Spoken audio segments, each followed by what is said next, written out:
जनाब फैसल रहमानी साहब और इमारत शरिया के सभी जिम्मेदारान को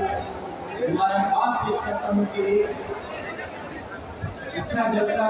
कामयाब होने कराया। उसके साथ साथ मैं आप सब लोगों का जो यहाँ पर पटना पूरे बिहार के लोग यकीनन हजारों नहीं बल्कि लाखों की तादाद में तशरीफ लाए और आपको ये समझना होगा कि ये जंग यहाँ सिर्फ फैसल रहमानी साहब या उर्मान करके नहीं बल्कि इस मुल्क के तमाम मुसलमान और हक और इंसाफ पसंद लोगों के लिए जंग है। और जिस तरह से मैं देख रहा हूँ कि हमारे बुजुर्गों के साथ नौजवान तबके के अंदर जो जोश और जज्बा है उसके ऊपर मैं एक शेर पढ़कर अपनी बात को शुरू करना चाहता हूँ कि उकाबी रूह जब बेदार होती है जवानों में, उकाबी रूह जब बेदार होती है जवानों में, नजर आती है उनको अपनी मंजिल आसमानों में। नहीं तेरा नशेमंद कसरे शाही की गुंबद पर, तू शाही है बसेरा कर पहाड़ों की चट्टानों पर। मुझे इस बात का एहसास है कि वक्त बहुत हो गया है और यकीनन इस गर्मी में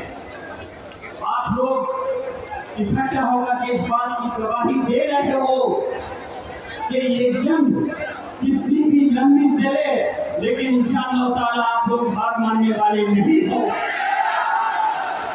और कैसे हार मान लें, मैं पूछना चाहता हूँ ये जमीन वक्त की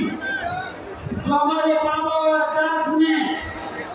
हमारी कौम के लिए नहीं सिर्फ इस मुल्क की फलाह बहबूदी के लिए दान की थी, ये सरकार के द्वारा दी हुई भीख नहीं है, ये हमारे अपने बुजुर्गों के द्वारा अल्लाह के नाम पे दी गई जगह है। और इसकी हिफाजत इंशाअल्लाह ताला आखिरी वक्त तक हम लोग करेंगे जब तक कि हम इस जंग के अंदर कामयाब नहीं हो जाते। मैं पूछना चाहता हूँ कि इस जंग को लड़ने के लिए आप लोग तैयार हो। और याद रखना, हक और इंसाफ की लड़ाई में कभी डरा नहीं करते। ये आपका नौजवान साथी, आपका भाई जियाउर रहमान पर, जिसने अपने दादा मोहतरम शफीकुर रहमान पर साहब से, जिन्होंने उत्तर प्रदेश की विधानसभा पार्लियामेंट के अंदर अपने मजहब और अपनी कौम और गरीब लोगों की आवाज को उठाने में कभी कोई परहेज नहीं किया। संघर्ष जैसे कि अभी फरमा रहे थे दादी साहब, इस संघर्ष बहुत गंभीर वक्त से चर्चा के अंदर है और चर्चा इसलिए है कि संभल के अंदर कम कानून आने से पहले ही हमारी मस्जिद को तारीफ कर लिया गया और जामा मस्जिद संबंधी हमें ये याद रखना चाहिए कि सिर्फ बिहार या उत्तर प्रदेश या हिंदुस्तान नहीं, पूरी इस दुनिया, पूरे आलम के अंदर जहाँ कहीं भी मस्जिद है वो अल्लाह का घर है और इंशाअल्लाह ताला उसकी हिफाजत करना आपकी और हमारी जिम्मेदारी है। तो मैंने वहाँ की हक और इंसाफ की आवाज को बुलंद किया, उसके अवध में मुझको परेशानी उठानी पड़ी। लेकिन मैं आपकी तारीफ नहीं करना चाहता बल्कि ये बात बताना चाहता हूँ, इस हक और इंसाफ की लड़ाई के लिए जब आपका ये भाई जियाउर रहमान पर खामोश नहीं रहा तो क्या आप लोग खामोश रह सकते हो? जब पार्लियामेंट के अंदर वक्फ कानून के खिलाफ चर्चा चल रही थी तो मैंने भी जिस तरह से, मैं अपनी बात का उत्तर मैं खत्म कर रहा हूँ, जिस तरह से मैंने भी आवाज उठाते हुए कहा और भारतीय जनता पार्टी के तमाम हुक्मरान, तमाम मंत्री वहां मौजूद थे, मैंने कहा था इस हिंदुस्तान में मुसलमान इस देश का गुलाम नहीं बल्कि मालिक है और हम अपने हक और इंसाफ की लड़ाई को लड़कर रहेंगे।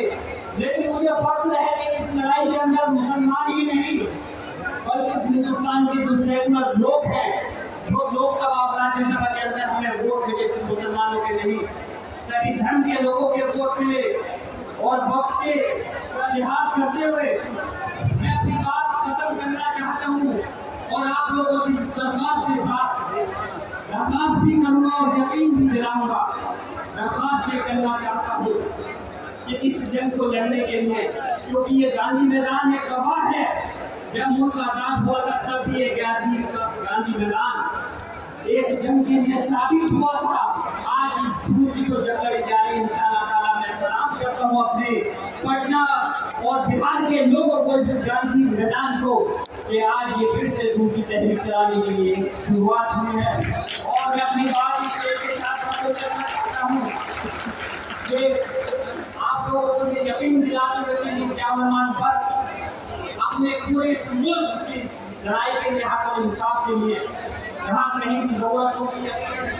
में बिहार में हासिल नहीं हो पाएगा,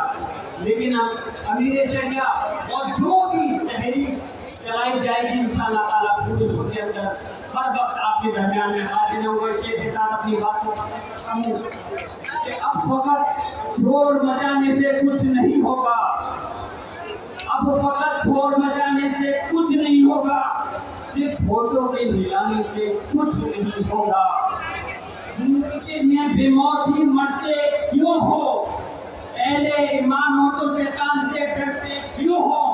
तुम भी महफूज